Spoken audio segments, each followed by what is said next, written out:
시청자 여러분 안녕하십니까? 채널 K 뉴스입니다.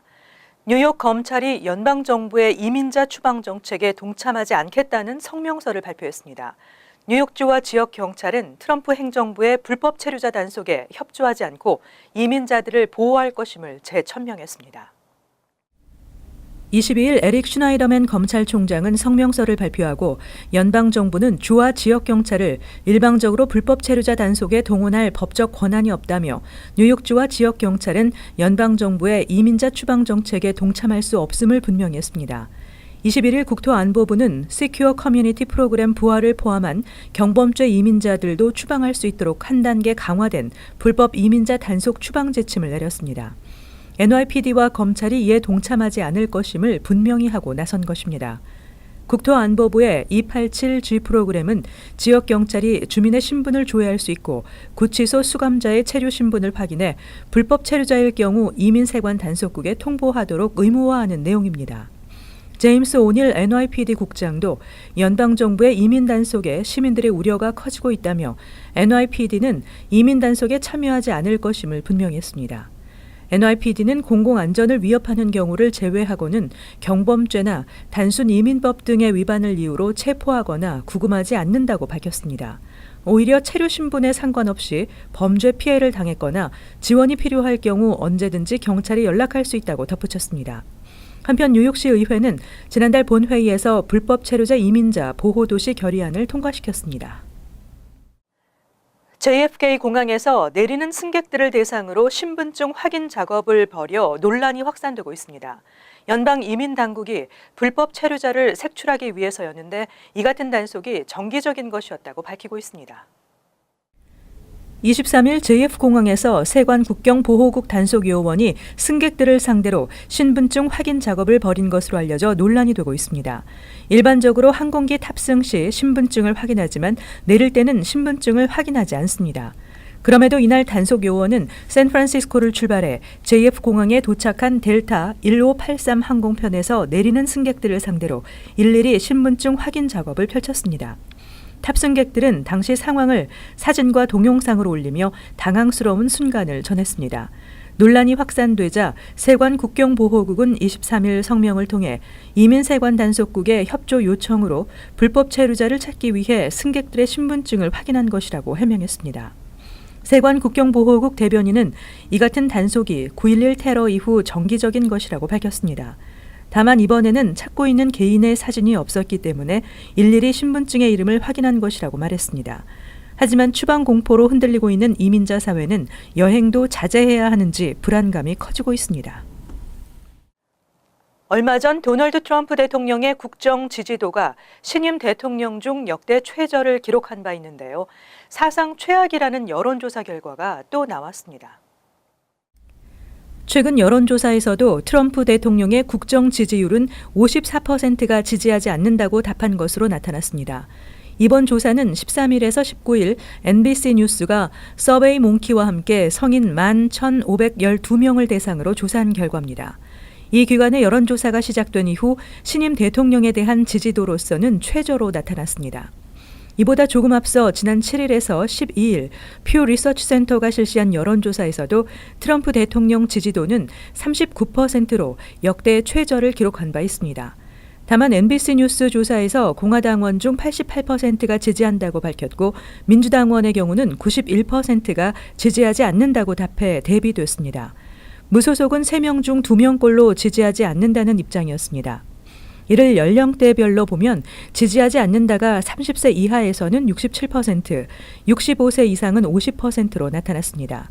학력을 기준으로 봤을 때 대졸 이상에서는 지지하지 않는다가 62%, 고졸 이하에서는 51%로 나타나 젊을수록 그리고 고학력일수록 반감이 강한 것으로 나타났습니다.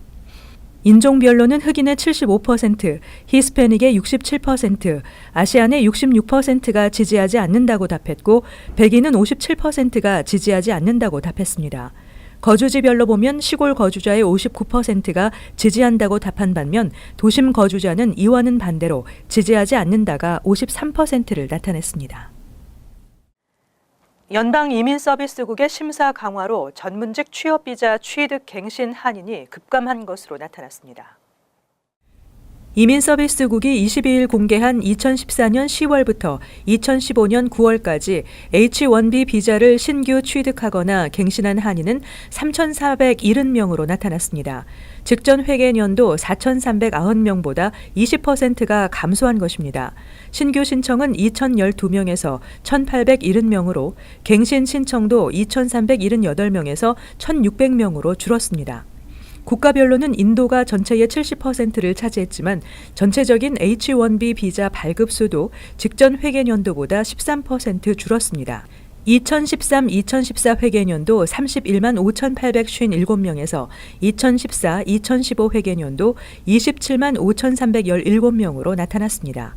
하지만 비자 신청은 오히려 늘어 2014-2015 회계연도에 접수된 H-1B 비자 신규 갱신 신청 건수는 34만 8,669건으로 직전 회계연도보다 9%나 증가했습니다. 비자 신청은 늘지만 비자 승인이 줄어드는 것은 연방이민서비스국의 강화된 심사 때문입니다. 천일웅 변호사는 마케팅 애널리스트로 H-1B 비자를 신청했을 경우 전에는 거의 모든 직종에서 무난히 통과됐는데 요즘에는 깐깐한 질문들이 늘고 있다고 말했습니다. 올해부터 재외 국민들의 참정권 행사가 가능해졌습니다. 220만 재외 국민의 표심이 조기 대선의 결과를 좌우할 수도 있다는 예상이 나오고 있습니다.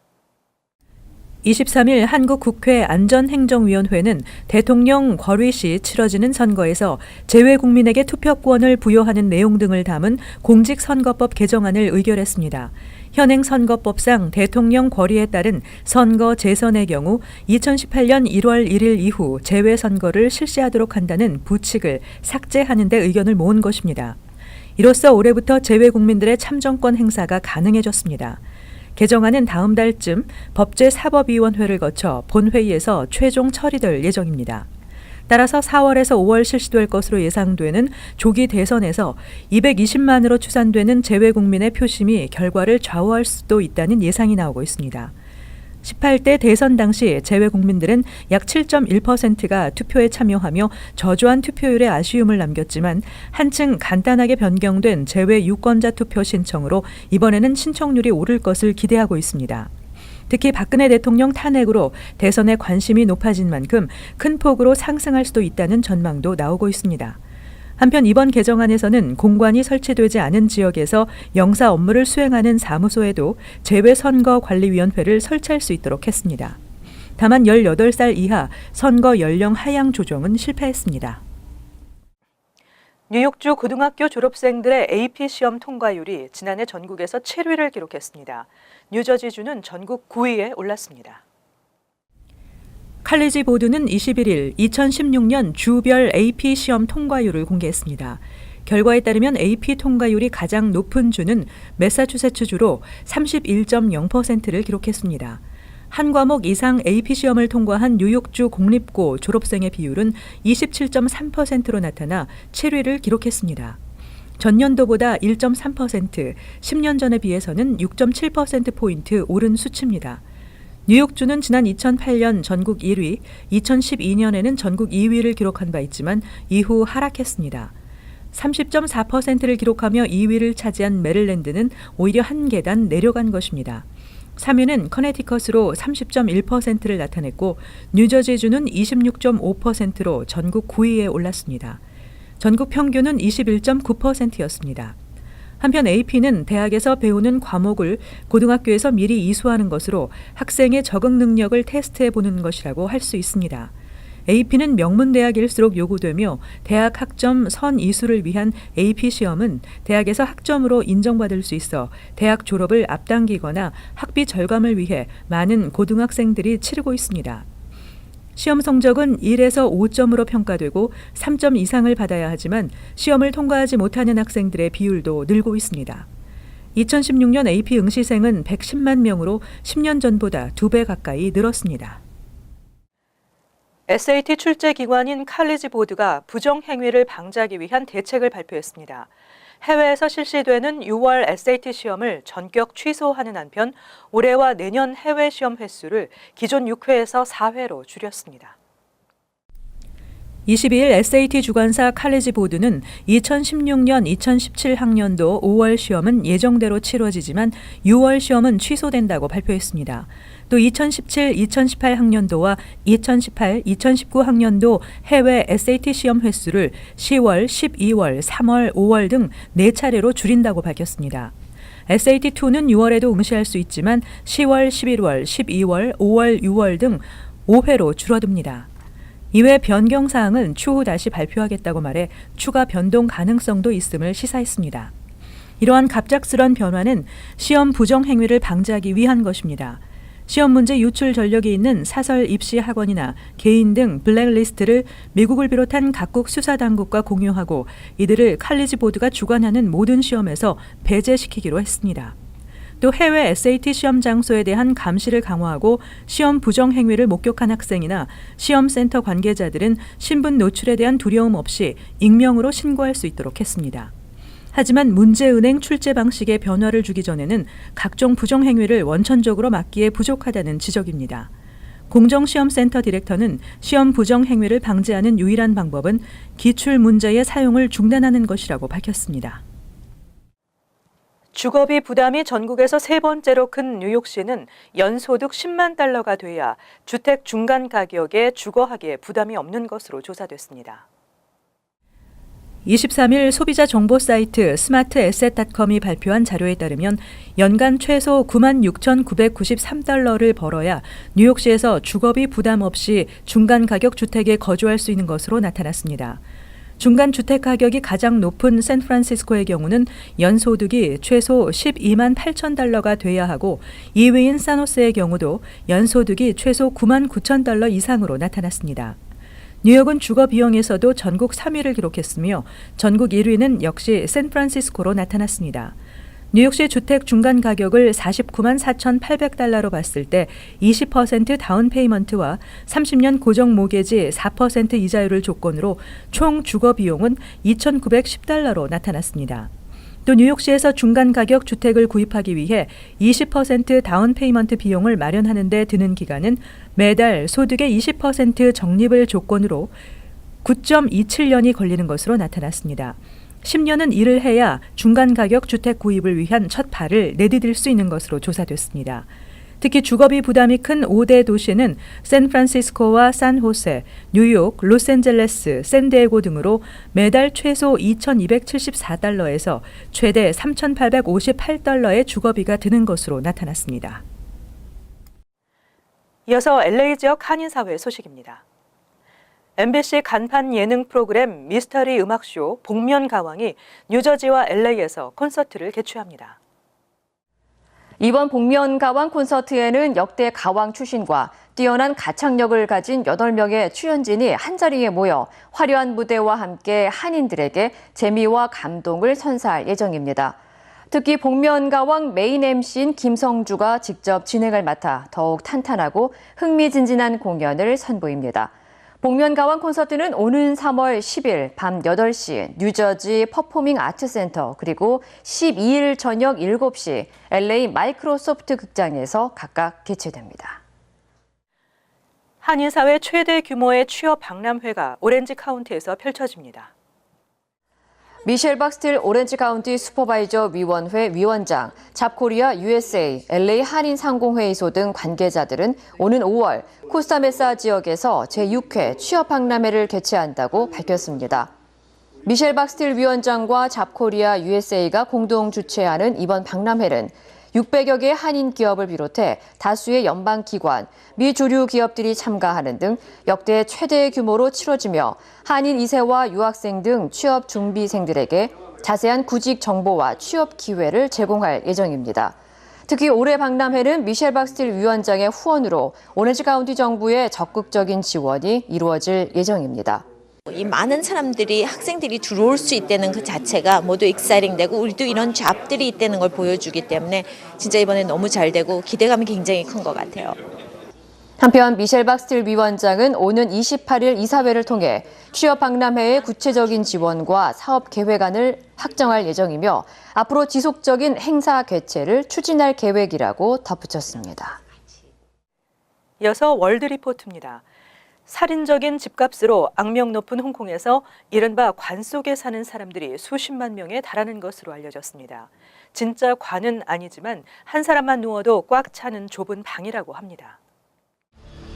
고층 건물들이 빚어낸 환상적인 스카이라인의 도시 홍콩. 하지만 번화가 뒷골목으로 들어서자 전혀 다른 세상이 펼쳐집니다. 낡은 아파트 안, 한 사람이 겨우 다닐 수 있는 좁은 복도를 지나 사다리를 타고 기어 들어가니 좁디 좁은 방 한 칸이 나옵니다. 방 하나의 면적은 1.8제곱미터, 한 평이 채 안 됩니다. 누우면 꽉 차는 직사각형 모양의 천장도 낮아 관 아파트로 불립니다. No one wants to live here, but we need to survive. It's a step up from being on the streets. 열악하기 그지없지만 한 달 방세가 25만 원으로 만만치 않습니다. 그래서 정부 보조금으로 살아가는 빈곤층 노인들은 이보다 더 열악한 곳을 찾을 수밖에 없습니다. 사각 철망으로 칸칸을 나누어 마치 동물 우리를 연상케 하는 이른바 세장 아파트입니다. 겨우 누울 수 있는 철망 한 칸을 빌려 쓰는 데만 월 18만 원을 내야 합니다. 享受乜嘢冇啦？要咩尊嚴啊？王老公你話要咩天玩啫？晒你睇埲牆睇有咩啊？ 홍콩의 살인적인 집값을 감당하지 못해 관이나 세장 아파트로 내몰린 이들은 무려 20여만 명.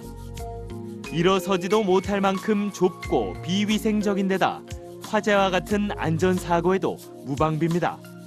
住一啲咁細嘅環境，同埋一啲咁空氣咁差嘅，或者係個設施咁簡陋嘅地方，其實對佢哋嘅無論係生活空間啦，好窄啦。 홍콩 정부는 주택난을 해결하기 위해 10년 안에 공공주택 28만 가구를 짓겠다고 밝혔지만 언제 실현될지 알 수 없는 상황입니다. 이어서 간추린 소식입니다. 4억 3,500만 달러가 걸린 파워벌 당첨자가 인디애나주에서 나왔습니다.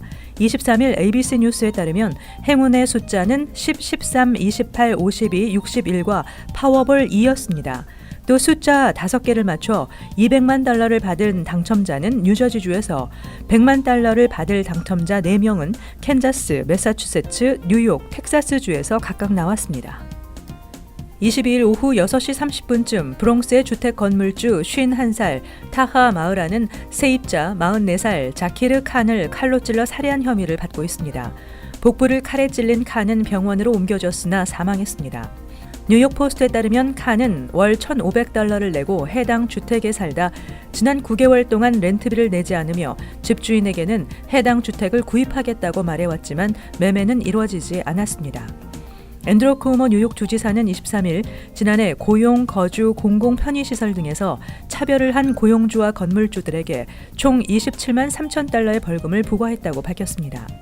피해자 923명은 총 520만 달러의 보상금을 받았습니다. 이들은 장애인 또는 여성이라는 등의 이유로 부당 해고됐거나 임금 차별을 받은 것으로 드러났습니다.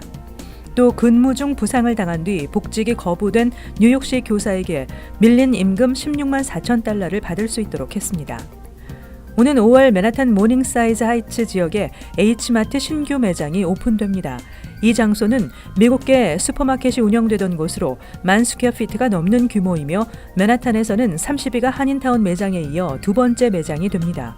모닝사이드 하이츠 지역은 컬럼비아 대학과 뉴욕 시립대, 시리 칼리지 등이 인근에 자리하고 있어 아시안 거주 지역을 떠나 본격적인 미국 주류 시장 공략에 시동을 건 것으로 풀이됩니다. 다음은 환율과 증권 소식입니다.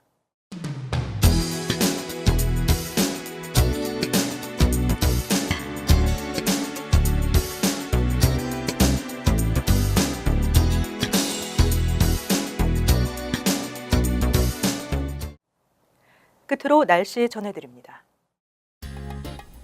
토요일은 오전 중 안개가 끼겠고 차차 흐려지면서 오후부터는 비가 내리겠습니다. 낮 최고 기온은 64도, 섭씨 18도, 밤 최저 기온은 38도, 섭씨 3도 예상됩니다. 일요일은 대체로 맑겠지만 바람이 불겠고 춥겠습니다. 월요일은 포근하겠고 가끔 흐리지만 대체로 맑겠습니다. 화요일은 다시 흐린 날씨에 약간의 비가 예상됩니다. 항상 여러분과 함께하는 채널 K 뉴스 여기서 마칩니다. 시청해주신 여러분 고맙습니다.